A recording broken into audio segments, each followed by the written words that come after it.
Ben, bonjour à tous, ravi que vous soyez autant. Alors, juste pour commencer, je me présente vite fait pour ceux qui ne me connaissent pas, et puis comme ça vous montre aussi d'où je parle. Comme ça, vous avez un petit peu voilà, la vision de mon bagage, d'où je viens et tout ça. Donc, moi je suis agriculteur depuis 15 ans, et je suis toujours resté ici dans la région Cévenol. Et voilà, donc je suis avec ma compagne, on est agriculteur bio depuis voilà, une quinzaine d'années et on cultive surtout des plantes aromatiques et médicinales, et donc sous toutes leurs formes, en pépinière, donc des plantes vivantes qu'on vend sur les foires, les marchés, tout ça. Et après on fait toute une gamme de produits transformés, donc des tisanes, des sirops, des baumes, des huiles, des macérats, des blablabla, tout ça. Et on fait aussi un peu d'huile essentielle, des eaux florales et tout. Bon, voilà. Donc nous ça fait des années qu'on cultive. Au fur et à mesure des années, on s'est intéressé beaucoup au jardin et tout ça. Et surtout à ce dont je vais vous parler là, de comment faire pour que la nature et toute la force qu'elle a en elle et tout puisse nous faciliter le terrain en fait, quoi. Qu'on n'ait pas à faire une grosse culture mécanisée, difficile et tout, mais d'aller plutôt vers une agriculture de simplicité, quoi. Voilà. Donc, avant ça, on avait un bagage universitaire, donc on a lu beaucoup de livres sur tout ça, donc c'est aussi ça notre ressource, voilà. Et donc voilà, on s'est inspiré de beaucoup de choses, et après vous verrez, on en parlera surtout vers la fin, que entre ce dont je vais vous parler, donc c'est-à-dire, disons, une agriculture plutôt naturelle, dans la simplicité, aujourd'hui on parle de permaculture et toutes ces choses-là, vous allez voir que dans la réalité, alors vous êtes pas, moi d'habitude j'enseigne plutôt à des publics agricoles, quoi, donc c'est-à-dire des gens qui veulent s'installer en agriculture, et il y a une vraie dichotomie entre ce qui serait de l'ordre du faisable, du réalisable, et de ce qu'on fait concrètement sur le terrain. C'est-à-dire que vous allez voir tout ce dont je vais vous expliquer, vous allez vous dire « Ah oui, donc il faut faire ça », mais en fait vous allez voir qu'aussi, en concret, on ne peut pas toujours faire ce que la nature demanderait, en gros, quoi. Voilà. Vous allez voir qu'il y a une petite dichotomie un peu difficile à gérer, mais c'est ça la complexité du truc, c'est que c'est pas si hop, comme ça, et ça pousse tout seul. C'est-à-dire, voilà, on ne peut pas jeter des graines et que ça pousse tout seul, et que ça fasse des gros légumes, et que ce soit super. Donc, il y a une espèce d'adaptation à réaliser entre les deux. Donc voilà. Donc voilà, l'autre partie que je fais actuellement et tout, c'est donc depuis 5 années, j'enseigne au CFPPA, donc au Centre de formation pour les agriculteurs, à Rodilhan, à Nîmes, et au CIVAM Bio, dans différentes structures, pour donner de la formation et essayer d'expliquer un peu l'expérience qu'on a acquise au fur et à mesure des années, pour essayer voilà, de transmettre des choses qu'on a apprises. Alors là, moi, quand j'enseigne au CFPPA, c'est beaucoup sur les plantes aromatiques et médicinales, parce que c'est la spécialité dans laquelle les élèves sont.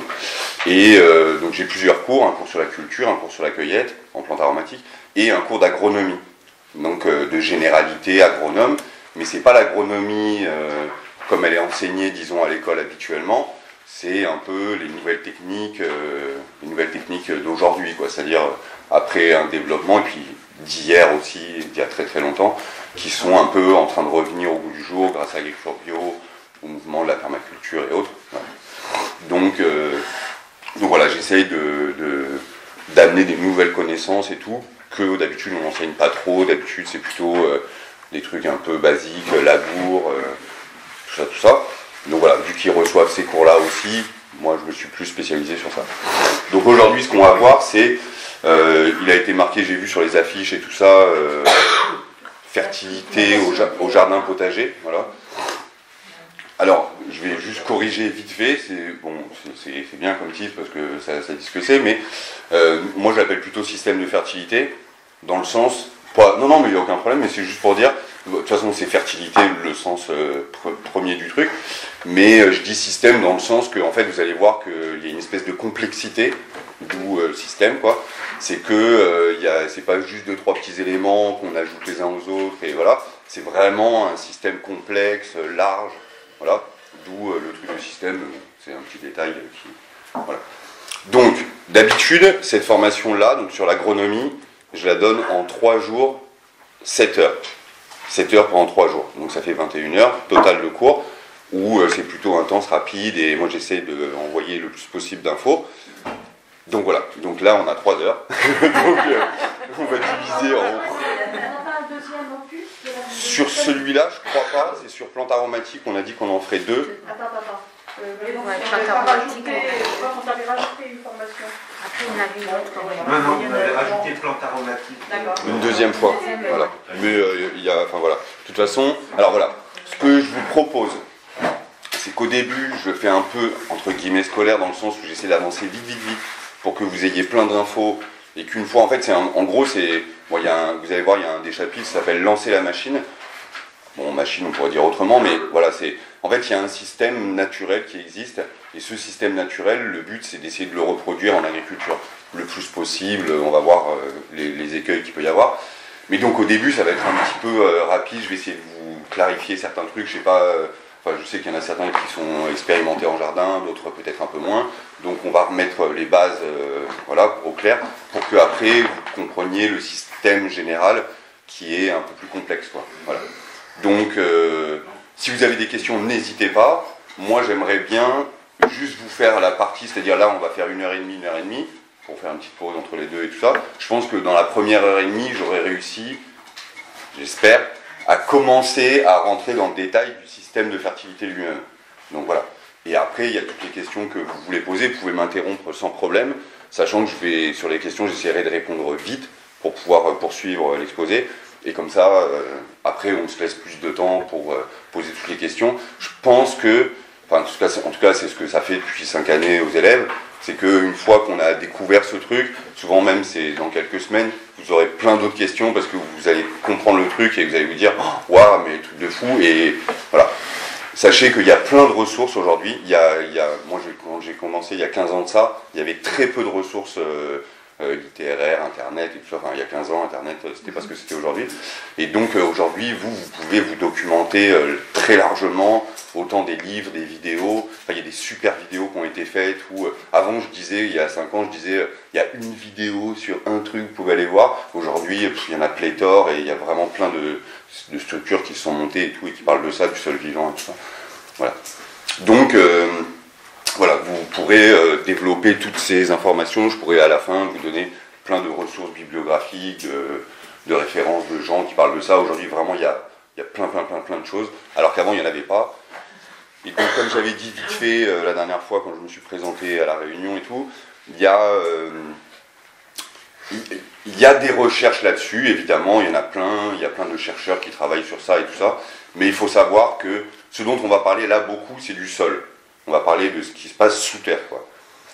Et pour vous donner un exemple, ce que je voudrais dire, c'est qu'il n'y a quand même pas tant de recherches que ça. En fait, c'est pas au centre et au cœur des recherches en agriculture. La majorité des recherches en agriculture, c'est comment fertiliser les sols, les intrants chimiques, quels produits phytosanitaires mettre, le labour, comment on le fait, si ça. Voilà. De plus en plus, c'est en train d'arriver. Hein. Je veux dire, il y a l'agriculture bio qui s'expand et tout. Mais pour vous donner un ordre d'idée, la surface cultivée en France en agriculture biologique, c'est 6%. Voilà. Donc on peut imaginer tout ce qu'on veut sur l'agriculture bio. Si nous on est dans des cercles qui sont plutôt là-dedans, on n'entend parler que de ça. Mais en fait, dans la réalité, on n'entend pas parler que de ça. Voilà, toutes les recherches ne sont pas autour de l'agriculture biologique et des systèmes de fertilité. Donc voilà, c'est déjà un truc qu'il faut mettre en cause. Et donc ça veut dire que des recherches, il en manque. C'est-à-dire il y en a, mais il en manque vraiment. On manque de plein de connaissances. Voilà. Par exemple, pour vous donner un exemple, à l'INRA, donc l'Institut national de recherche agronomique, il y avait une chaire de microbiologie des sols, donc c'est ce dont on va parler, et elle n'existe plus depuis les années 80 ou un truc comme ça. Et Claude et Lydia Bourguignon, que voilà, peut-être certains d'entre vous connaissent, mais en tout cas qui sont des pontes de cette microbiologie des sols, ont quitté l'INRA en étant les derniers élèves de la chaire de microbiologie, et après elle s'est arrêtée. Voilà. Et eux maintenant ils ont monté un laboratoire indépendant qui s'occupe de chercher là-dessus. Et ils disent qu'à chaque fois, donc ils reçoivent souvent des échantillons de compost, par exemple, ou de terre, qu'ils analysent d'une autre manière que d'habitude. On fait les analyses de terre qui disent juste le rapport MPK ou 2-3 trucs, hein, vous allez voir. Et eux, ils ont une analyse un peu spécifique, quoi, qui leur est propre. Et dans cette analyse-là, eux, ils disent qu'ils découvrent à chaque fois qu'ils mettent au microscope, parce qu'ils travaillent vachement au microscope, pour regarder les petits animaux, parce que vous allez voir que les êtres vivants du sol, ils sont microscopiques, ou tout petits. Et à chaque fois qu'ils regardent sous le microscope des bases de compost, ils trouvent des nouveaux êtres vivants qu'ils n'avaient pas répertoriés avant. Donc c'est pour vous montrer à quel point, après 5000 ans de réflexion, de civilisation, de recherche, et disons 50 ans ou 100 ans de recherche scientifique pure, on n'en est à pas grand-chose. C'est-à-dire qu'eux, à chaque fois, découvrent, quand ils regardent, ils découvrent des nouvelles espèces d'insectes qu'on connaissait pas avant. Voilà, donc c'est pour vous dire à quel point on n'est pas super avancé non plus, quoi. Donc, on va commencer par les bases de base pour que vous ayez une petite réflexion qui après va nous amener sur le système de fertilité qui est vachement plus complexe. Donc, le premier truc, c'est le type de sol qu'on peut avoir. Vous allez voir que ça va y avoir une super influence sur comment est-ce qu'on va cultiver, parce que le but c'est aussi de vous expliquer comment vous adapter à votre sol et comment faire pour que ça se passe bien. Donc, vous formalisez pas sur les schémas, c'est des trucs qui ont été faits comme ça et tout, mais on pourrait le faire autrement. Donc, vous avez... Donc ça, c'est vraiment pour vous expliquer le type de sol. Hein. C'est-à-dire que là, on est vraiment sur la structure physique du sol. D'accord ? Donc, on le regroupe comme ça. C'est-à-dire qu'il y a 3 grands ensembles de types de sol. Et majoritairement, ce ne sera jamais un de ces types-là. Ce sera toujours un type de sol mélangé. Donc voilà. Donc, et après, ils sont remélangés. Enfin, vous allez voir que c'est vraiment super précis. Donc, vous avez le premier, on va dire, on va parler de l'argile. L'argile, c'est une des substances les plus fines qui existent sur Terre. C'est-à-dire que même, vous imaginez la farine, l'argile, c'est encore plus fin. Voilà, c'est presque aussi fin que du pollen, pour vous donner un ordre d'idée. C'est vraiment hyper fin, quoi. Voilà. Ensuite, vous avez le sable, qu'on va dire qui est gros, mais bon, vous imaginez un grain de sable, c'est pas non plus très très gros, mais comparé à de l'argile, c'est très très gros, quoi. Voilà. Et après, vous avez le limon. Bon, le limon, c'est clairement des dépôts de matière organique qui se sont déposés, qui ont fait des couches de matière organique assez riches. D'accord ? Donc le limon, c'est plutôt riche. Donc si vous avez un type de sol argileux, le truc le plus facile, bon, il y a des techniques pour savoir la quantité de sol, argileux ou limoneux ou sablonneux.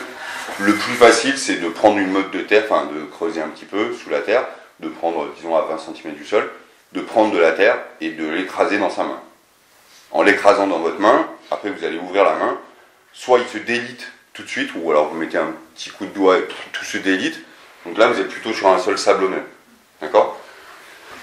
Si la motte que vous prenez, elle reste compacte et ça fait une vraie boule, vous êtes plutôt en argileux. Si ça fait un entre-deux, et que c'est noir, plutôt, disons, ça va être plutôt limoneux. Voilà. Donc ça vous donne déjà une indication de comment voir sur votre terrain quelle est la matière. Vous allez voir qu'au final, ça se situe toujours à peu près par là. C'est-à-dire que c'est jamais... Alors, il y a des endroits, moi par exemple, mon terrain est totalement argileux, donc quand je le prends, quand c'est des couleurs orange, bah là, vous faites ça, tout c'est pour faire de la poterie, quoi. Pour faire de la poterie, c'est super.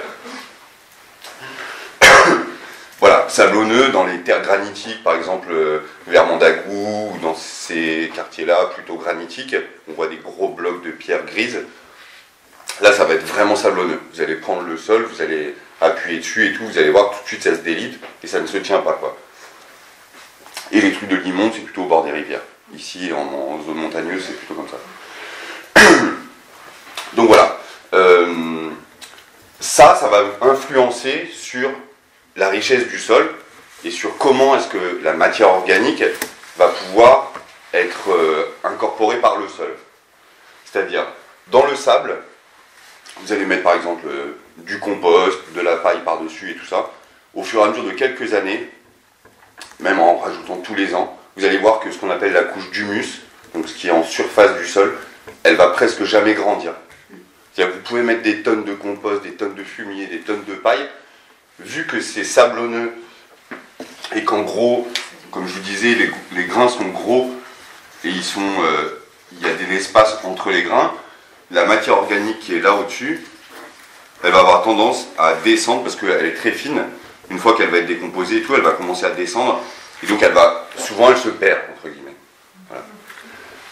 Donc ça vous dit tout de suite que en fait, dans un sol sablonneux, pour accumuler de la richesse de matière organique, ça va être compliqué.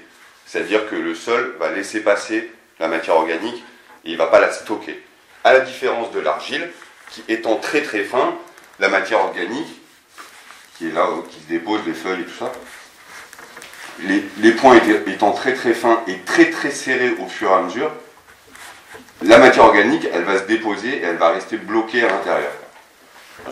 Donc c'est pour vous faire comprendre que dans un sol argileux, ça va être vachement plus facile. Tous les apports de compost, de fumier, de paille que vous allez faire, ils vont se stocker dans l'argile, quoi. Juste pour vous faire un petit aparté, je vous le dis, mais parce que comme ça on va y revenir après, grâce à ça, on peut faire, grâce à l'argile, quoi, la présence d'argile, on va faire ce qu'on appelle le complexe argilo-humique. D'accord ? Donc je vous le dis vite fait, mais on y reviendra dans le système de fertilité concret. Donc complexe, parce que c'est complexe, quoi, et que c'est un vrai agglomérat de tout plein de matières, plus de l'argile. Complexe argilo-humique, donc humique c'est pour l'humus, quoi. L'humus c'est cette petite couche qui se crée juste au-dessus du sol, qui est une fine couche. Le meilleur exemple c'est dans les forêts. Vous enlevez les feuilles de la forêt en hiver et tout, et vous voyez que dessous c'est tout noir. Et si vous enlevez 10 ou 20 cm de terre, selon la quantité d'humus qu'il y a, vous allez voir qu'après, vous avez le sol en lui-même, quoi. Voilà. Et donc, le complexe argilo-humique, qui est vraiment le top du top, hein. Quand on arrive à faire un complexe argilo-humique, c'est vraiment super pour les plantes et pour la fertilité, on arrive difficilement à le faire avec du sable. Comme je vous ai dit, parce que les éléments, ils s'en vont tout le temps. Donc, le principe, ce serait dans du sable, de rajouter de l'argile pour... Au fur et à mesure, de toute façon, hein, c'est là que c'est le mieux. C'est-à-dire c'est au milieu que vous avez toute la richesse de tout. Vous avez un peu de sable qui est drainant, donc qui va faire que l'eau, elle va pouvoir partir et ça ne va pas se compacter autour des racines et que ça va étouffer les plantes, parce que les plantes, elles ont besoin d'oxygène à l'intérieur du sol pour faire leurs petites racines. Le limon, bon, c'est le top, enfin, c'est une richesse extraordinaire. Et après, vous avez l'argile. Donc quand vous vous situez là, vous êtes en pleine argile, bloquant, qui au contraire... va être bloquant pour les racines, elles vont avoir du mal à se faire et tout ça. Mais plus vous allez rajouter d'humus autour, plus vous allez aller vers le complexe argilo-humique. Pour le sable, ça va être compliqué de faire le complexe argilo-humique parce que justement les matières organiques n'arrêtent pas de descendre. Et pour qu'elles arrêtent de descendre, on rajoute par exemple du compost ou un petit peu de quantité d'argile. Et ce truc-là va lancer la machine de pouvoir commencer à stocker toute la matière organique qui peut se bloquer entre ces gros grains, quoi. Voilà. Et ensuite, vous avez le limon qui de lui-même est riche. Si vous aviez un terrain avec 30 cm de limon, il n'y a rien à faire, hein, entre guillemets, quoi. Oui, non, parce que ça peut être plus ou moins gros. On va le voir juste après. C'est le système naturel, en fait. Naturellement, la terre a la tendance à grossir en sol riche, quoi. Ça, c'est habituellement, c'est comme ça que ça se passe. Donc voilà, vous, dans votre terrain, vous n'aurez jamais que de l'argile, ou que du sable, ou que du limon. C'est souvent un mix de tout. Et voilà. Et donc, on va essayer au fur et à mesure de toujours compenser. C'est pour ça que c'est important de savoir quelle nature de sol vous avez.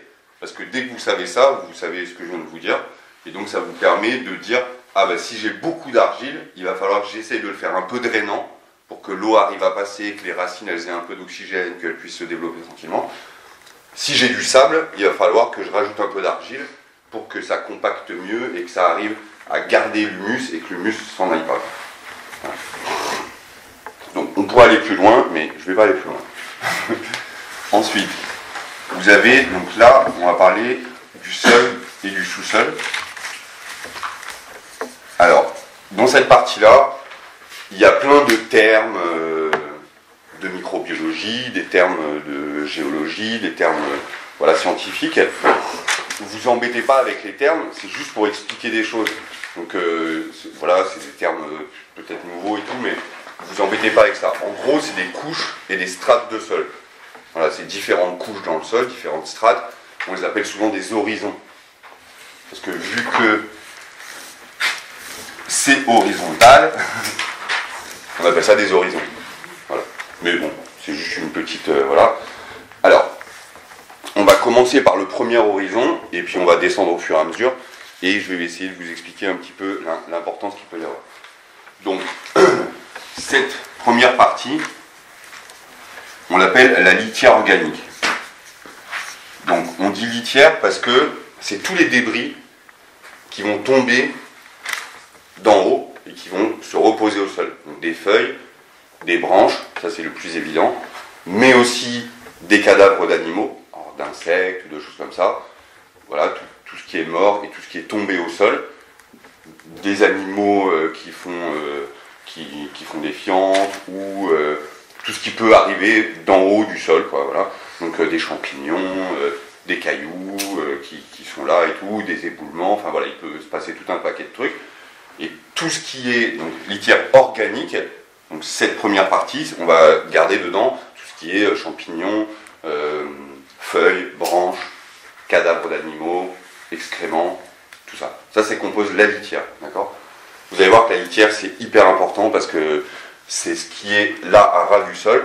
J'aurai peut-être pas le temps de vous dire, donc je vous le dis maintenant. Cette partie-là, elle est hyper importante, c'est-à-dire donc, pour vous dans un jardin potager, imaginons qu'il n'y a pas plein d'arbres, il n'y a pas des feuilles qui tombent tous les hivers et des branches qui tombent tout le temps. Ça, c'est plutôt en forêt, quoi. Dans un sol habituel, voilà, on est souvent à l'air libre, il n'y a pas de grands arbres qui n'arrêtent pas de faire tomber des feuilles, donc la litière, il n'y en a pas énormément, et c'est vous qui allez devoir la porter. Voilà. Et il va falloir vraiment la porter, parce que vous allez voir que ça c'est le truc fondamental de tout. C'est-à-dire que si vous avez une litière, la machine elle se lance, si vous n'avez pas de litière, il ne se passe rien. Voilà. Donc, la litière, pour vous donner un exemple, quand il y a de la litière, et elle est plus ou moins importante, ça veut dire que elle peut être soit très très fine, par exemple dans les sols sablonneux, elle va être plutôt très fine, elle va tendance à se perdre quoi, dans le sol, alors que dans le sol argileux, elle peut commencer à grossir et à en avoir de plus en plus. Le limon, c'est un petit peu particulier parce que de lui-même, c'est déjà présent en quantité, c'est des alluvions qui se déposent, et donc au fur et à mesure, ça fait des gros paquets assez importants. Donc, cette litière est vachement importante parce que quand le soleil frappe en direct et qu'il n'y a pas de litière, ça va détruire, en fait ça va empêcher tous les êtres vivants qui vont décomposer cette litière, donc les feuilles, les branches et tout ça, ça va les empêcher de vivre là. Et dans cette zone-là, il y vit une grande diversité d'animaux, enfin d'insectes. Si elle n'y est pas, ils n'y sont pas. D'accord ? Dans les systèmes de fertilité, c'est souvent ça, soit c'est présent, soit c'est pas présent. Et il n'y a pas un entre-deux. Oh, ils sont un petit peu présents. Non, s'il y a une litière, il y a une litière. S'il n'y a pas de litière, il n'y a pas de litière. Un terrain labouré, une agriculture normale, disons, il n'y a pas de litière. D'accord ? Même s'il y a des petites herbes qui poussotent à droite à gauche parce que ça n'a pas été labouré depuis 6 mois, avant la plantation, ça va être relabouré. Et donc, le peu de litière qu'il pouvait y avoir, c'est fini. En tout cas, elle a été brassée avec le reste des couches, et vous allez voir que ça a une incidence particulière. Cette litière-là, elle peut être plus ou moins importante, et dans tous les cas, quelle que soit la taille de la litière, elle fait le tampon. Quand le soleil tape, il va faire une chaleur impressionnante sur le sol, et là, ici, il va commencer à faire vraiment chaud. Alors au fur et à mesure plus on va descendre dans le sol, plus la température va être un peu plus calme. Mais si le soleil tape, il fait très chaud ici, et donc ça fait que non seulement là il n'y a plus d'insectes et d'animaux qui vivent, mais là non plus, juste en dessous, parce qu'il fait trop chaud pour eux pour vivre, quoi. Et vous allez voir, il y a des insectes qui vivent dans la terre, et puis il y en a qui vivent juste en surface. Voilà, il y a 2 grandes catégories. Et bien déjà, quand on n'a pas de litière, on en perd une catégorie. C'est-à-dire qu'il ne reste plus que la catégorie qui est là-dedans. Et vous allez voir l'importance de cette catégorie-là, parce que c'est elle qui crée le début de la fertilité, quoi. Et cette petite parcelle-là fait que, ici par exemple en été, disons, il fait par exemple 30 degrés, il fait 30 degrés en surface, ici, et là, s'il y a une litière, ici, il fait 12 degrés, ou dans ces eaux-là, 12, 14 degrés. Donc vous voyez, juste une petite couche comme ça va faire que là, on va passer de 12 à 14 degrés, Et d'un coup, les animaux qui sont là, ils sont super contents. Parce qu'ils sont dans un environnement qui est agréable, les températures sont douces. S'il n'y a pas de litière, ici il fait 30 degrés. Oui. Et là, ils ne vivent pas à 30 degrés. Voilà. Donc, il y a un truc qu'on connaît facilement, qui est l'agriculture, labour, on laboure, on mélange les couches, donc ça veut dire que quand on va labourer, on va mélanger toutes ces couches-là, quoi. Et le terme qu'on connaît vachement bien en agriculture, c'est le terme dégradation. Ça, dégrader, on sait faire, quoi. C'est-à-dire, on amène des labours, on amène des produits chimiques, et on dégrade. Ça, on sait bien faire, quoi. L'agriculture à laquelle on réfléchit aujourd'hui nouvellement, mais sur des traditions anciennes aussi, s'appelle l'aggradation. Donc l'aggradation, pour le coup, c'est un mot qu'on connaît moins, ce qui est quand même assez étrange, parce qu'on connaît le mot dégradation, on sait comment dégrader, mais on ne sait pas comment aggrader. Donc aggrader, ça veut dire que on va faire que cette couche-là de matière organique, elle va être le plus développée possible, et que la fertilité soit aussi le plus développée possible. Donc voilà, ce terme d'aggradation, il est vachement important, parce que, c'est ce que je vous expliquais, soit c'est construction, donc on va essayer d'amener de la matière organique, de faire que les insectes qui la mangent, qui la développent et qui la donnent à toute la... qu'ils arrivent à décomposer les aimants pour le donner là où il va y avoir les racines des plantes. Voilà. S'il n'y a pas ça, c'est destruction. Donc il y a soit construction, soit destruction. Il n'y a pas entre les deux, je fais une petite construction, je fais une petite dégradation. Enfin, voilà, c'est soit l'un, soit l'autre. Voilà. Dès que vous avez de la matière organique, c'est dans la construction, dans la gradation. Dès qu'il n'y en a pas, c'est la destruction. Donc, donc, le premier horizon, celui-là, on l'appelle horizon, donc je le mets comme ça, mais voilà, un horizon avec matière organique. D'accord ? Donc, c'est ce que je vous expliquais là et là, c'est que les matières organiques qui sont ici vont un peu descendre, parce qu'elles sont vachement fines, et elles vont commencer à descendre au fur et à mesure. Donc ça, c'est l'horizon avec matière organique. Juste après, on a l'horizon sans matière organique. D'accord ? Parce que les matières organiques, elles ont été décomposées là par des insectes qui vivent dans cette couche-là. D'accord ? Mais je vais revenir après en détail là-dessus. Donc après, il y a un horizon qu'on appelle l'horizon d'accumulation.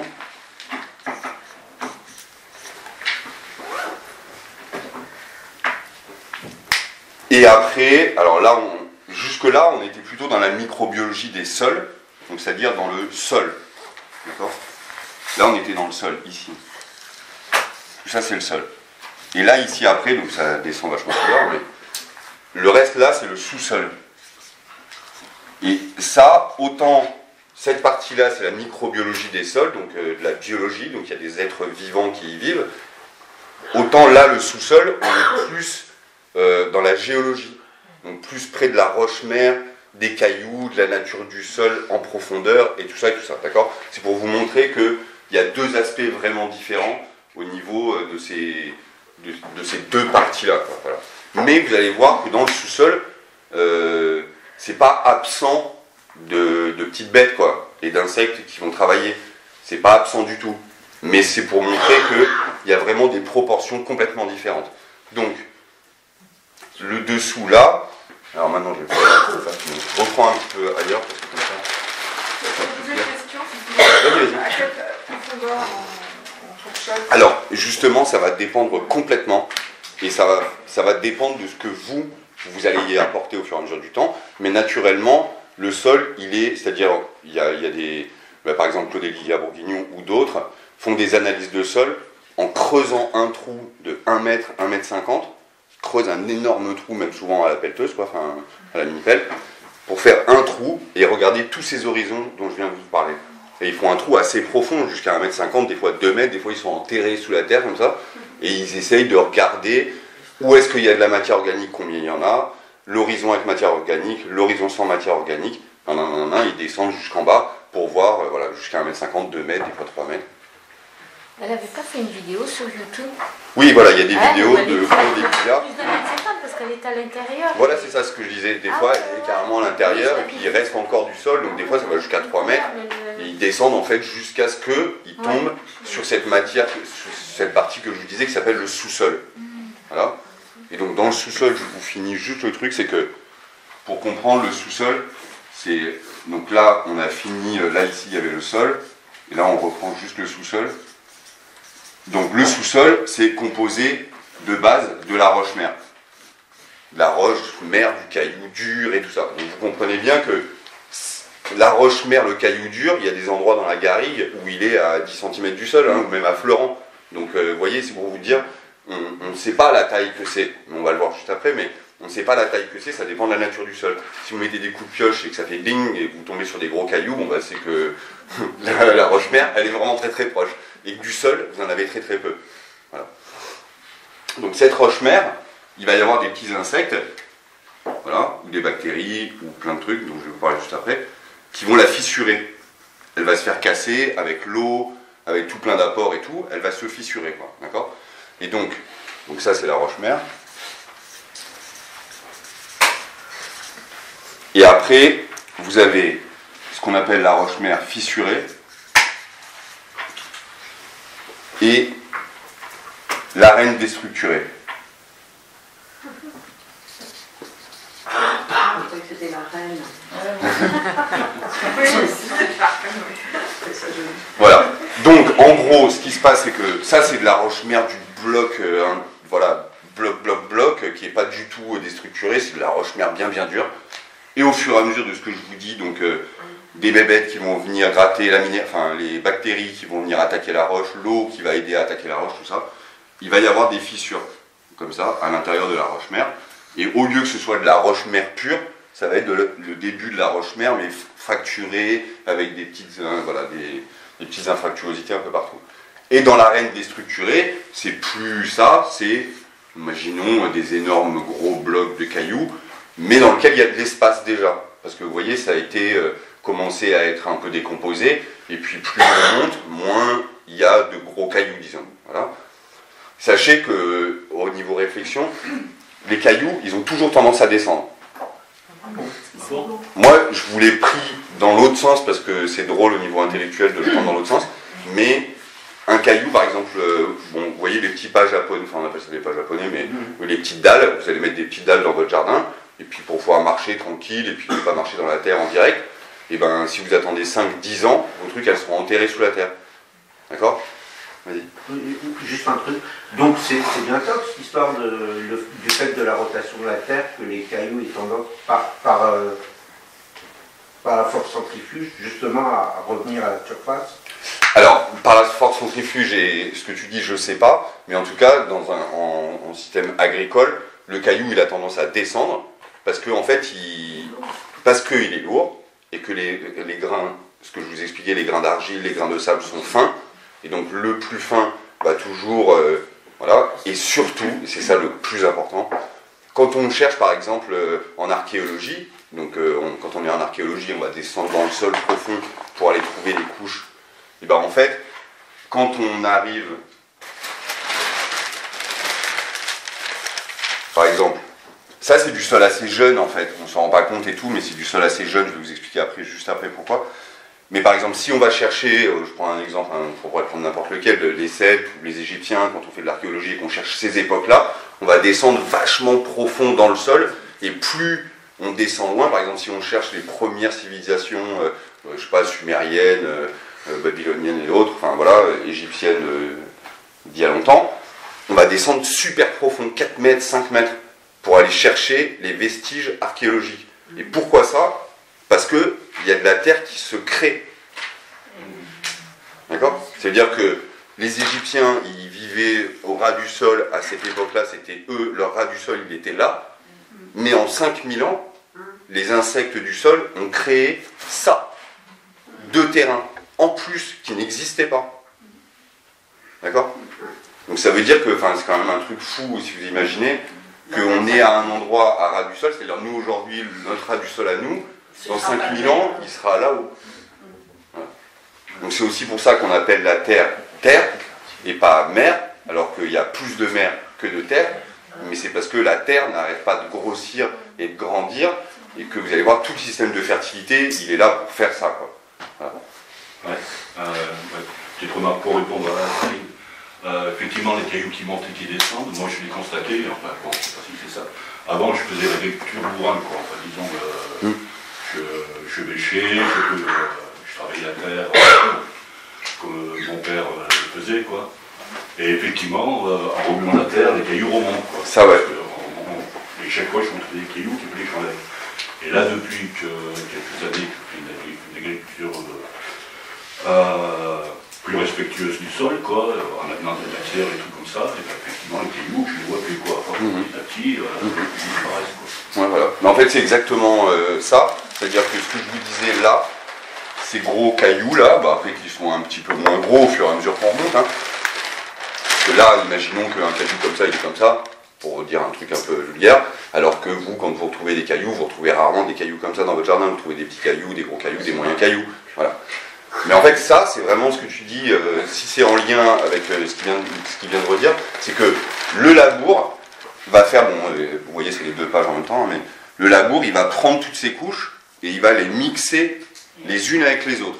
Et là, pour le coup, le truc le plus lourd, sur l'instant, il remonte, pouc, il se retrouve en haut, et puis tout ce qui est fin est plutôt redescendu.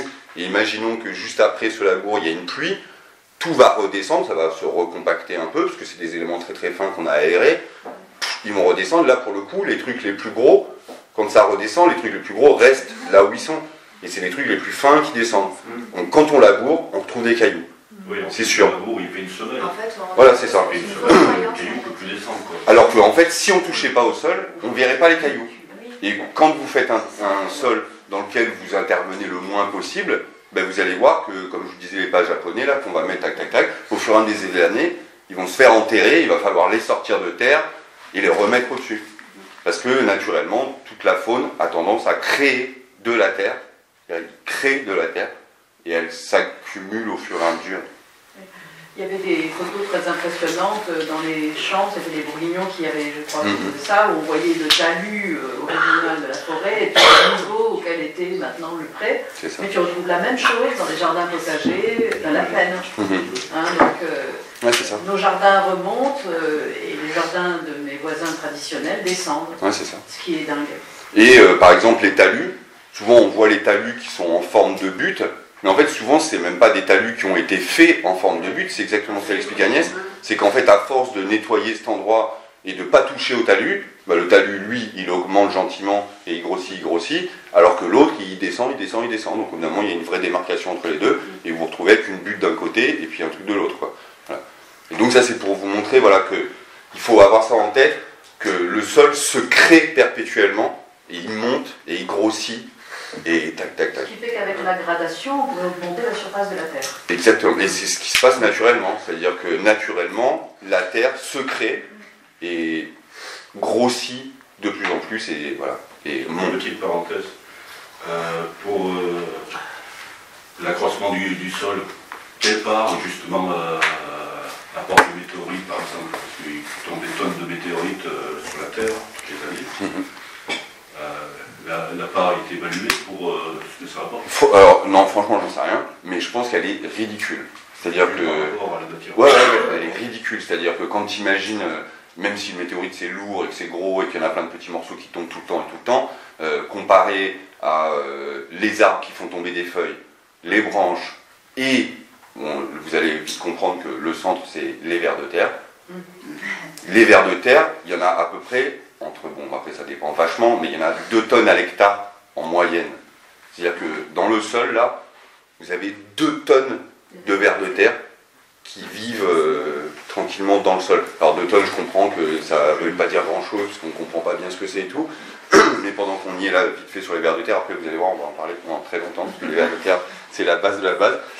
Vous prenez tous les mammifères qui existent sur Terre, tous les petits insectes qui existent sur Terre, tous les êtres humains et leur construction, les villes, les buildings, les immeubles, vous additionnez tout ça, ça fait moins que la quantité de vers de terre, de la masse de vers de terre qu'il y a sur Terre.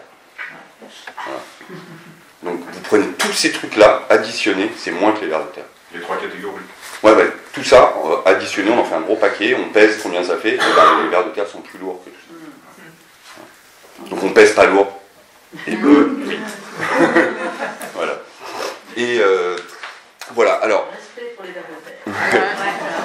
Donc alors, je vous fais vite fait de quoi sont composées toutes ces arènes-là, et tous ces horizons, et après on avance vite et tout. D'habitude ça je le fais hyper longtemps, j'explique chaque truc. Ne cherche pas non plus à aller trop vite, parce que si ça nous passionne, on te rajoutera une formation pour ça. D'accord.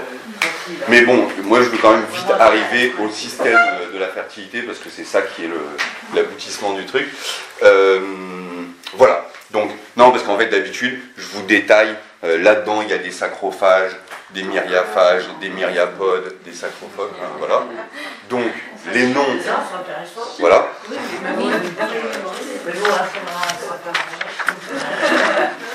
Trois possesseurs.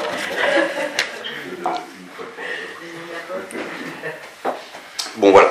Donc, dans les horizons, vous avez compris que la matière organique, elle est stockée ici, et c'est vraiment hyper important ce truc-là, c'est que la litière là, c'est le stock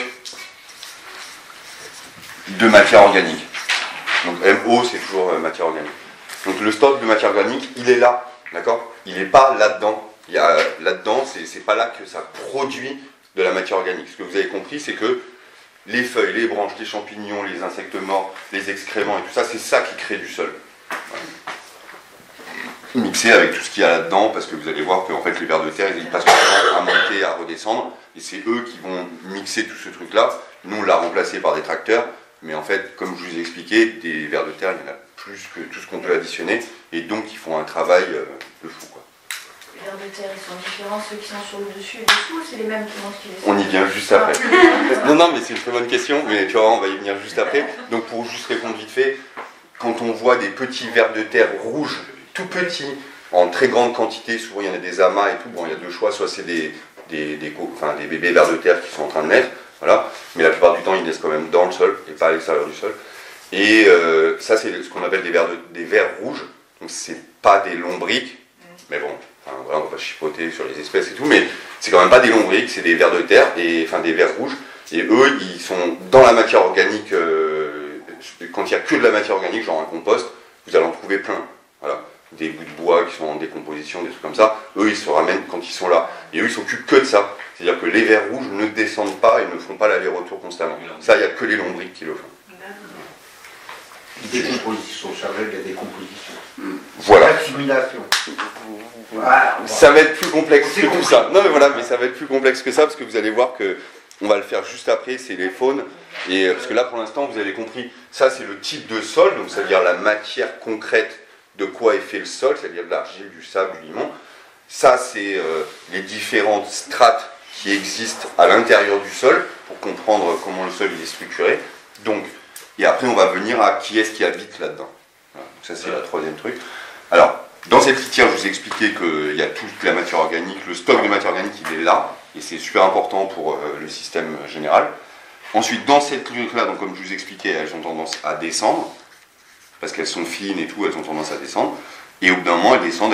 Là, il n'y en a presque plus. Dans les couches, vous avez vu, je ne vous ai pas mis de taille des couches, parce que vous allez voir juste après que la taille des couches dépend complètement du type de sol. Voilà. L'horizon d'accumulation, c'est intéressant. Bon, ça, vous avez compris, c'est avec matière organique, sans matière organique, parce qu'au fur et à mesure, elles sont décomposées et puis elles ont été mangées par les animaux. Là, il n'y a plus de matière organique, c'est ça qui est intéressant de savoir. Et à l'horizon d'accumulation, c'est l'inverse. Donc, l'horizon d'accumulation, il fait la transition. C'est pour ça que je vous ai séparé sol et sous-sol. Parce que l'horizon d'accumulation, entre guillemets, il est là. Parce qu'il y en a, dans les deux cas, il y en a dans le sol et en sous-sol. Enfin, on ne peut pas dire à un moment, là c'est le sol, là c'est le sol, là c'est le sous-sol. Donc on ne peut pas dire ça. Et donc, fictivement, ou en tout cas théoriquement, on dit que l'horizon d'accumulation, c'est celui qui est entre les deux. Donc c'est la transition entre... C'est pour ça que je suis reparti d'en bas, que j'ai commencé là-bas d'en haut, et là je suis reparti d'en bas, pour vous montrer que quand ces deux trucs-là se rencontrent, ils se rencontrent là, dans l'horizon d'accumulation. L'horizon d'accumulation, il est composé du tout petit peu de matière organique qui a pu encore se lessiver et descendre en passant par les aires d'horizon horizons d'accumulation, enfin les horizons précédents, mais il en reste vraiment très très peu. Et c'est surtout, et c'est ça qui est important de comprendre, c'est surtout en fait tout ce qui vient de la roche fissurée qui a tendance à remonter. D'accord ? Donc autant, je vous disais dans la phase d'avant, dans le sol, ça a tendance majoritairement à descendre, et là ici, dans le sous-sol, ça a tendance à monter. Ah ouais. Voilà, ce qui est étrange, mais c'est comme ça. Et dans le sens que, comme je vous ai expliqué, c'est pour ça que je suis parti d'en bas et tout, c'est qu'en fait, ici, il y a plein de petits insectes et de petites bactéries et tout qui vont grignoter la roche-mère. Et en grignotant la roche-mère, il y a des éléments, mais des éléments assez gros, entre guillemets, qui, comme je vous ai expliqué, les éléments assez gros, ils ont tendance à, autant les éléments fins, ils descendent, autant les éléments gros, là, c'est pour ça que je suis monté dans ce sens-là, comme ça, que là, vous allez avoir, ici, il y a plein de fracturations de la roche, dans lequel, par exemple, dans le granit, il y a du feldspath, du quartz, du truc, du machin, et quand ils sont décomposés en tout petits éléments, c'est-à-dire les molécules primordiales qui composent ces éléments, et ben en fait, ces petits trucs-là, il y a là, ici, c'est beaucoup des microbes et des bactéries qui vont les éclater, et en fait, ils vont les faire autant qu'elles sont complexes, c'est-à-dire le feldspath, tout ça, c'est complexe, et ben en fait, elles vont les décomposer pour arriver jusqu'à la base de la base. Et la base de la base, c'est les oligo-éléments, donc le bore, le zinc, le manganèse, tout ça. Et donc, tous ces éléments, les oligo-éléments par exemple, vous allez les retrouver, ils vont remonter. Voilà. Et c'est pour ça. Par gravité. Voilà, par gravité. Ça, c'est par gravité. Voilà. C'est pas par l'activité des vers de terre. Ici. Aussi, c'est les deux vraiment, mais c'est alors. Et vous allez voir, donc on va y venir juste après. Vous avez vu, je vous ai expliqué, il y a des. Bon, c'est schématique, hein, vous comprenez, mais vous allez comprendre pourquoi. Il y a plein de bébêtes là, et il y a plein de bébêtes tout en haut. Voilà. Donc il y a des bébêtes tout en haut qui décomposent la matière organique. Il y a des animaux, et franchement souvent les mêmes. C'est-à-dire que les mêmes vivent que en surface, et d'autres, des cousins, qui sont par exemple des sacrophages, qui sont les mêmes, mais des variétés sous-sol, eux, ils vont décomposer la roche-mère. Et donc il y a un apport de matière organique, les feuilles, les branches, les champignons, qui descend, et un truc de la roche-mère qui remonte. Et donc de la richesse, il y en a en haut, en bas, et elle se lie tout le temps, donc ça veut dire que normalement, un sol, il est riche partout, entre guillemets. Vous allez voir que c'est différent, mais voilà. Mais du coup, si tu as dans la roche-mère un excès de zinc, par exemple, ça veut dire que ce zinc, il risque de remonter tout le temps. Il va remonter.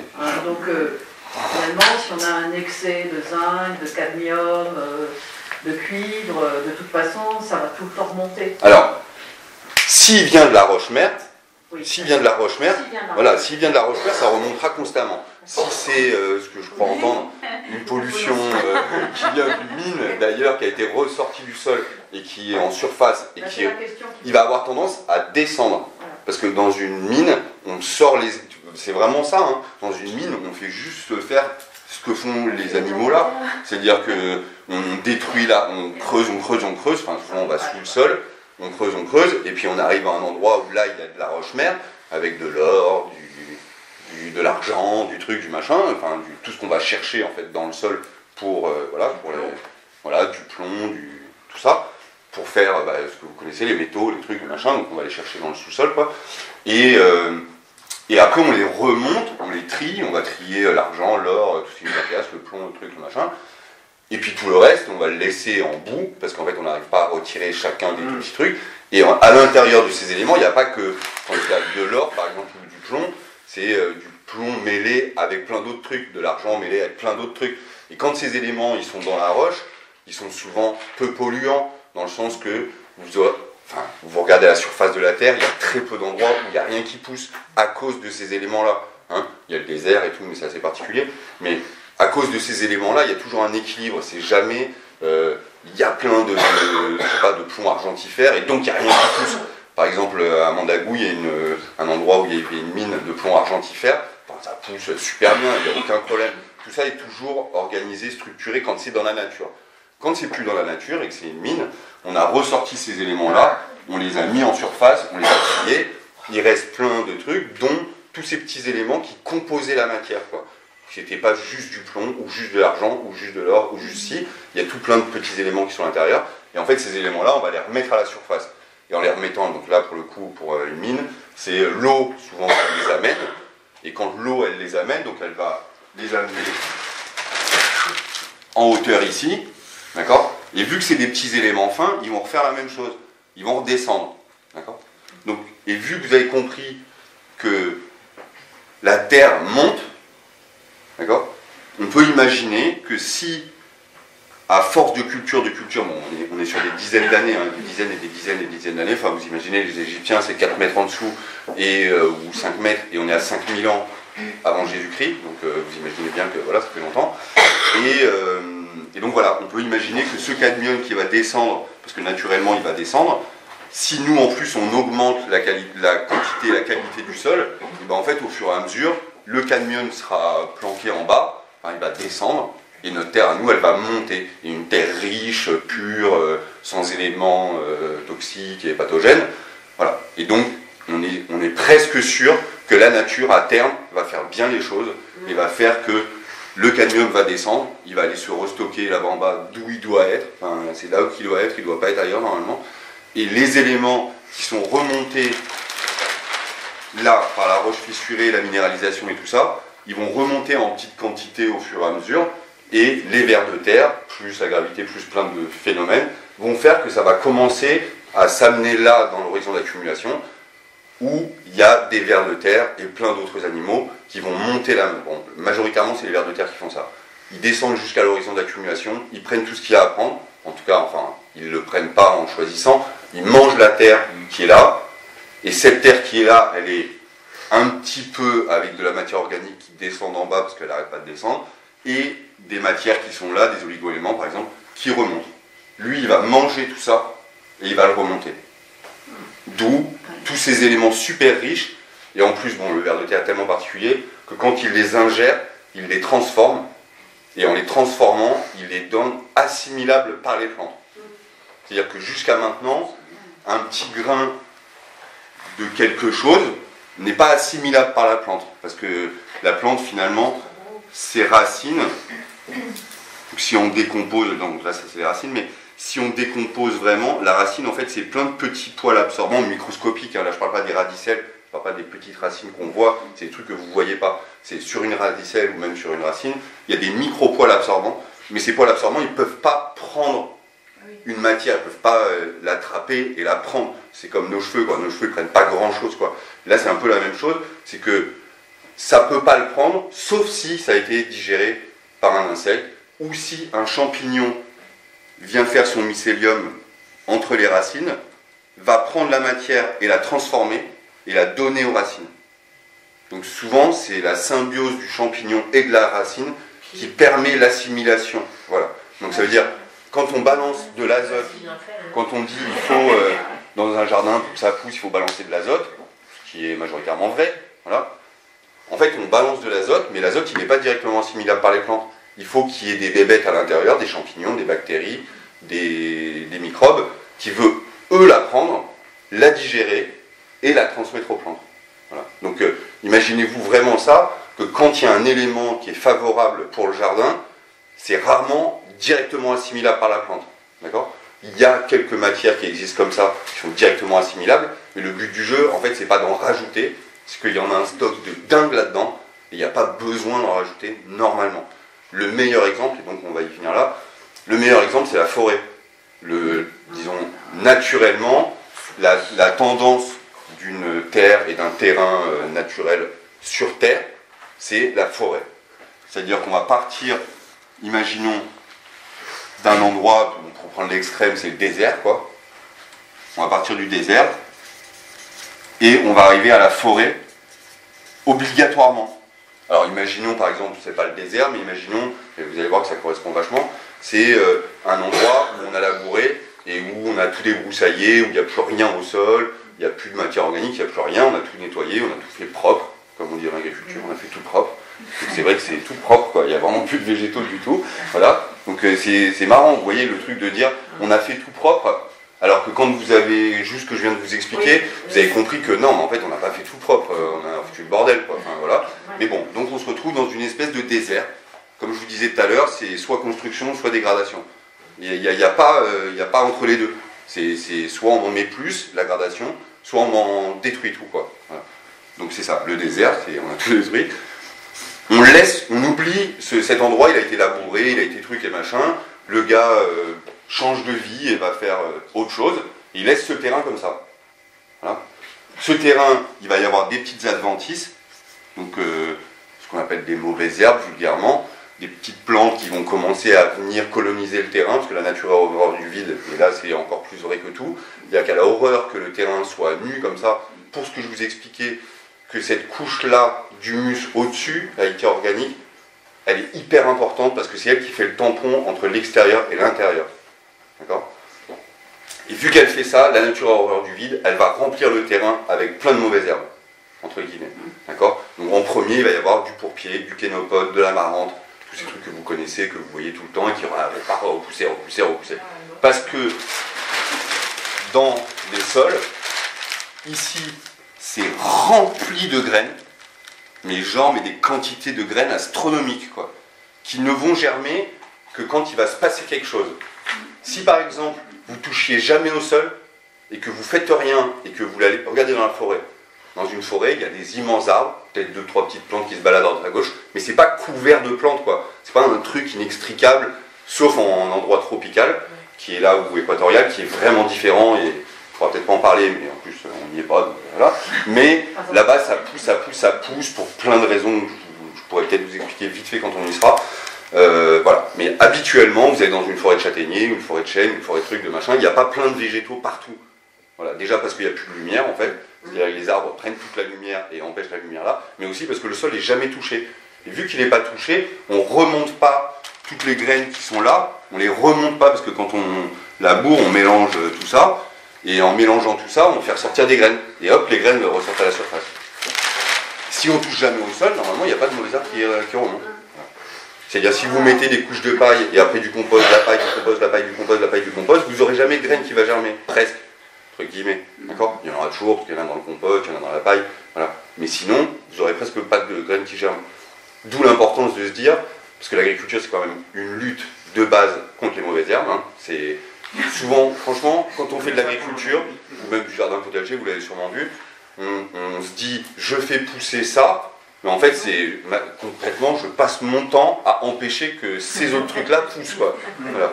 D'où le sarclage, le truc, le machin, nanana. Et les agriculteurs, c'est le sommet de ça. C'est-à-dire, on dit, je cultive des céréales, mais en fait, une fois que les céréales sont semées, ou les plantes aromatiques, ou autre chose, c'est pas de ça qu'on s'occupe, c'est que les autres n'envahissent pas ce truc-là. Voilà.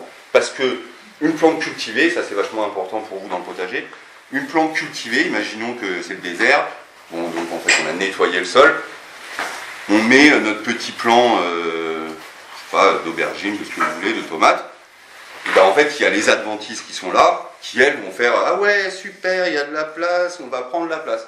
Et en fait ils vont prendre la place. C'est-à-dire que si on ne sarcle pas, si on ne fait pas un truc, nos petites plantes que nous, on a apportées de manière complètement artificielle, en disant je veux que là, il y a un plant d'aubergine, et là, il y a un plant de tomate, et là, il y a un plant de poivron, voilà. Et bien en fait, la nature, elle dit non, moi j'amène plein. En fait, vu qu'on a nettoyé et qu'on a remué, il y a plein de graines qui sont sorties en surface et qui vont se mettre à germer.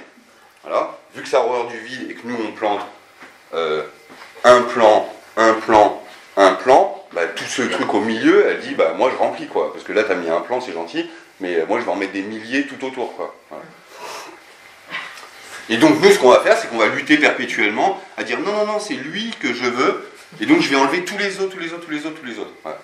Si on faisait rien, imaginons la personne elle a planté son plant de poivron, enfin on a fait le désert, on a mis le plant de poivron, on le laisse faire, il va y avoir des milliers de trucs qui vont pousser, le plant de poivron va être comme ça au milieu du reste, le reste va faire une jungle de dingue qui va monter jusqu'à 2 mètres de haut dans à peu près tous les types de sols. Hein. Voilà. Et le plant de poivron, souvent, il ne le poussera pas et il ne se passera rien. Voilà. L'étape d'après, donc disons, on a passé une année, le plant de poivron, il est mort parce qu'il ne vient pas d'ici, il ne supporte pas l'hiver, donc il est mort. Voilà. Mais elles, par contre, qu'elles soient annuelles ou qu'elles soient vivaces, elles sont faites pour ici. donc elles vont balancer de la graine de partout, qui regermera à nouveau, quoi. D'accord? Alors que le poivron, vous pouvez laisser pourrir vos poivrons, avant qu'ils germent face à un kénopode, ou une amarante, ou un pourpier, ou ci ou ça, il n'y arrivera pas. Voilà. Et donc, toujours, c'est, entre guillemets, les mauvais arbres qui vont gagner. Voilà. Hein? Les courges. Voilà, les courges, ou quelques trucs, mais pareil, si on n'y touche pas, et qu'on laisse une courge pourrir, il va y avoir la graine de courge qui, l'année d'après, donc là, on est à N+1, enfin une année plus 1, une année après. La graine de courge, par exemple, elle va germer, donc je vous fais quand même un petit niveau de ça. La graine, elle va germer, mais si on se retrouve donc à l'année prochaine au printemps, les mauvaises herbes vont regermer aussi, d'accord? Donc le plant de courge, il va un peu y arriver, s'il a de la chance, il y a un petit trou, et les autres vont le laisser tranquille et tout ça, mais majoritairement, il va se faire envahir par le reste, qui ne va pas lui laisser la place, d'accord? Et donc au fur et à mesure des années, donc N+1, N+2, on ne touchera rien, hein, on laisse juste comme ça, il y a des ronces qui vont arriver. Et là, les ronces, elles sont vachement plus grandes, elles sont plus dominantes, elles vont commencer même à embêter les mauvaises herbes, le pourpier, les petites mâches sauvages, les trucs, les machins, vont commencer à se faire embêter, elle va grimper sur les amarantes, sur les kénopodes. Si vous laissez un terrain comme ça, en friche, vous allez voir que ça fait rapidement ça, au bout de quelques, disons 4, 5 ans, les ronces vont commencer à prendre le truc. Et au bout d'un moment, un terrain, une vraie friche, embroussaillée totale, souvent c'est rempli de ronces, de vignes, de trucs qui peuvent grimper, qui sont plutôt vivaces, donc c'est-à-dire qu'ils vont vivre d'une année sur l'autre, à la différence de là, on était plutôt avec des annuels qui ont conquis le terrain pour vite arrêter ce truc de désert, mettre de la diversité, grandir, faire des déchets organiques, de la litière. Donc là, il commence à se créer de la litière, doucement, quoi. Et puis après, voilà, les ronces commencent à arriver, et puis la première année, c'était ça, et puis la deuxième année, c'est ça. Donc ça veut dire que de la litière, il s'en est déjà créé pas mal, quoi. Vu qu'on touche à rien, la litière va continuer à augmenter, ce que je vous expliquais, que la terre, elle grossit et tout. Donc d'un moment, les ronces arrivent, les petites annuelles qui poussaient là, elles n'y arrivent plus, parce que c'est les ronces qui dominent, les vignes vierges, les trucs, les machins, les clématites et tout ça. Et qu'est-ce qui va se passer? Le truc le plus important, donc là, imaginons que ça fait plusieurs années et tout, et que ça a augmenté vraiment, vraiment, les arbres vont se mettre à germer. Et là, les arbres, ils vont faire ça. Ils vont passer au-dessus des ronces, quoi. Vous le voyez dans une vieille friche de 5-10 ans, il y a quelques arbres qui commencent à monter. Et ils vont faire le même processus qu'a fait la ronce avec les petites mauvaises herbes annuelles. Et donc vous imaginez bien, là c'est annuel, là c'est vivace, mais là c'est ultra vivace. Enfin, un arbre, vous voyez bien le délire, quoi. Et là, l'arbre, il va faire ses feuilles et il va étouffer les ronces. D'où on se retrouve en forêt, avec rien qui pousse, et il n'y a que des arbres. Et ça, quand voilà, vous imaginez avant qu'ils deviennent comme ça, grands et beaux et tout ça, et ben des horizons de matière organique, il s'en est fait de plus en plus. Et lui, son truc, c'est qu'il produit des feuilles, pour les arbres caducs, hein, il produit des feuilles et il les balance tous les ans. Il les rebalance au sol, il les rebalance au sol. Et donc cet horizon d'accumulation ne fait que grossir, que grossir, que grossir, que grossir, que grossir. Et donc ça veut dire qu'un arbre, il arrive dans un endroit où ça a déjà grossi, et lui, il fait encore plus grossir ce truc-là. Vous voyez ? Et donc là, quand on atteint ça, on atteint la forêt, et la forêt, on dit que c'est le climax, donc le climax, ou voilà, moi je dis l'idéal, c'est-à-dire que l'idéal de toute terre, c'est d'aller vers la forêt. Voilà. Ça, c'est le schéma, on peut en discuter plein de fois, mais le schéma, c'est ça. C'est-à-dire que le désert deviendra une forêt, dans tous les cas. D'accord ? Voilà. Et ça, vous allez voir que c'est une base qui permet de comprendre tout ce cycle-là de si on fait rien. Juste un truc, ça m'a un peu fait bizarre, tu as dit que le désert c'est le cas extrême. Pour moi c'est le béton le cas extrême. Ah oui, non mais, non, mais si tu veux, mais le béton c'est le cas extrême parce que pour le coup, le béton il empêche que même on aille vers là, quoi. Oui, voilà. D'accord. Ça veut dire que l'histoire s'arrête là, c'est fini. D'accord. Voilà. Mais moi si je trouve j'ai plus d'histoire à vous raconter. Oui, voilà. Alors que si c'est un semi-désert pas recouvert de béton, je peux continuer à vous raconter l'histoire jusqu'au bout. Mais on est d'accord.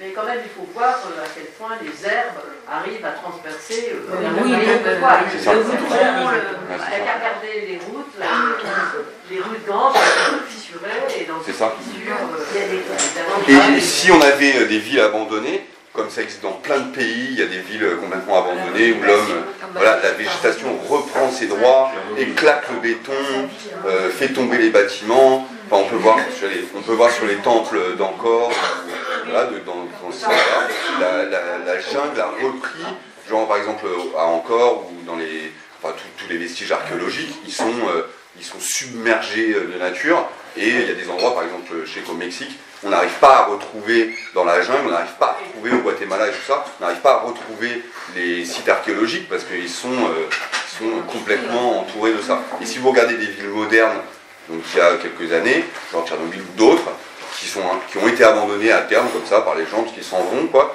bah, la nature reprend ses droits et c'est une forêt. Donc c'est pour ça que je vous ai expliqué ça, donc presque même Saïd. Même avec du béton, on arrive à la forêt. Oui, il y a cependant une énorme différence entre les civilisations anciennes et celles Oui, oui, oui. contemporaines, je veux dire, c'est qu'avant on était de la pierre. Ouais. Mais par exemple, tu vois, le dallage, Pas d'accord. par exemple, le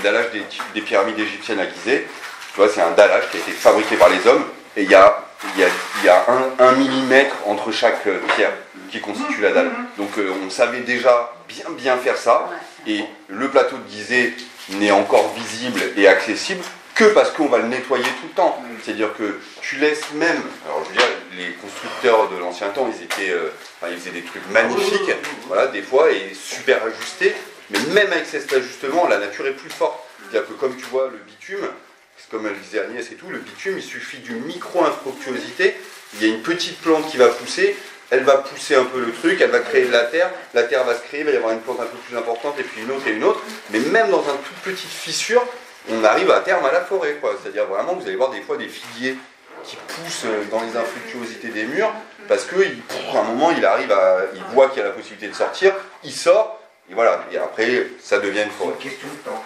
Voilà, tout est une question de temps. Le figuier est le cas dominant. Voilà, c'est pour ça que je prends cet exemple. Moi, je fais deux petites questions là. Après, on fait une pause. Une sur la forêt, enfin, moi j'ai le souvenir quand j'étais gamin, une vieille forêt, enfin, donc, qui avait été pas forcément entretenue, enfin, je n'ai pas le souvenir quand on coupait les arbres, mais il y avait encore beaucoup de ronces à l'intérieur. Donc on n'en est pas à la forêt primaire. Alors en fait, ouais, c'est plus comme ce que tu dis de forêt primaire, c'est-à-dire que l'exemple que là je vous donne déjà, évidemment il est théorique, bon, vous avez vu quand même qu'il est assez pratique, parce que dans la réalité on arrive aussi à le trouver concrètement, de dire qu'à terme ça devient de la forêt, mais si par exemple c'est une forêt plantée, une plantation, voilà, c'est différent d'une forêt naturelle. Une forêt naturelle qui pousserait vraiment comme ça, on n'a pas décidé de planter tel arbre à tel endroit, par exemple dans les alignements de pins, ou de glace, ou de ci ou de ça, on peut trouver de la végétation, parce que justement ça a été aligné, ça a été organisé et structuré, et que la nature, elle ne veut pas entendre parler de ça, et que l'équilibre de la forêt naturelle, c'est je suis un arbre, je grandis, je prends tout l'espace, et puis au bout d'un moment de ma vie, ou la foudre, ou n'importe quoi, un aléa, va me faire tomber, et c'est tous les bébés qui sont les bébés arbres, qui sont en dessous, qui vont repartir et tout ça, quoi. Donc donc naturellement, en fait, l'arbre va couvrir l'entièreté de la surface disponible en hauteur, et va cacher la lumière pour les autres en dessous.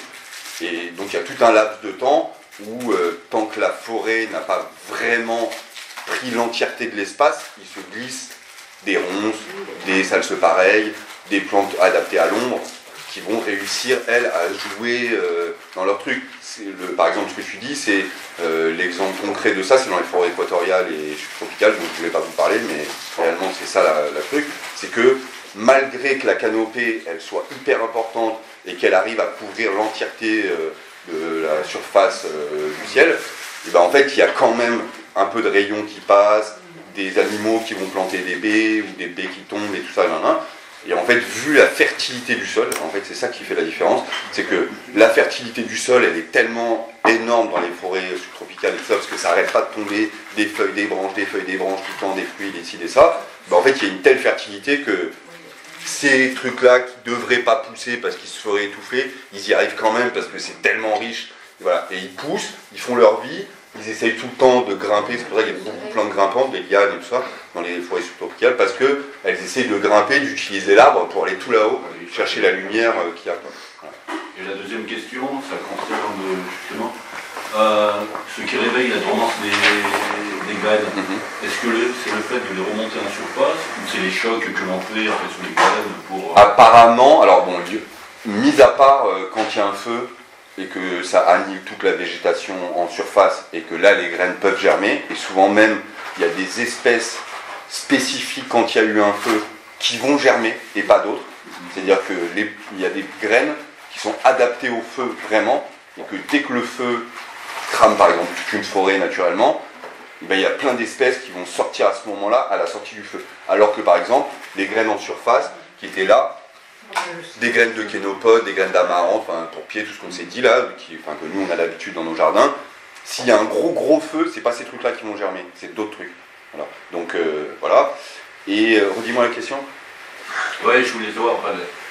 Non, voilà. C'est le fait de les remonter. Voilà, en fait, souvent, non, en fait, c'est le fait de la lumière. La lumière. Le truc le plus important, c'est la lumière. C'est même pas, en fait, évidemment qu'il y a le fait de les remonter, parce que quand tu commences à brasser, ça dépend jusqu'à quelle taille tu laboures le terrain. Mais selon si tu laboures, par exemple, avec une charrue et que tu descends à 30-40 cm, bah, pour le coup, tu vas brasser 30 à 40 cm de graines stockées que tu vas remonter et tout. Voilà. Et l'important, c'est la lumière. Parce qu'en fait, tu pourrais mettre un coup de labour et tu remets 30 cm de paille, il n'y a presque rien qui germe quand même. En fait, c'est vraiment la lumière qui fait germer les graines. Mais ça joue avec le fait que tu as labouré le sol, et que vu que tu as labouré le sol, tu as remonté quand même des trucs, mais c'est surtout la lumière dans le sens, les graines, évidemment, elles ont besoin de lumière pour germer, et surtout, c'est ce principe de nature de dire, j'ai horreur du vide, il faut remplir ce truc, il faut couvrir le sol, il faut que, ce que je vous ai dit là, cette couche, la matière organique, il faut qu'elle existe. Si elle n'existe pas, on va vers le désert, et si elle existe, on va vers la gradation. Voilà. Donc c'est la lumière majoritairement qui fait ça. Pause. Allez, pause. Une petite parenthèse, moi j'en ai une dernière. C'est ça, quoi.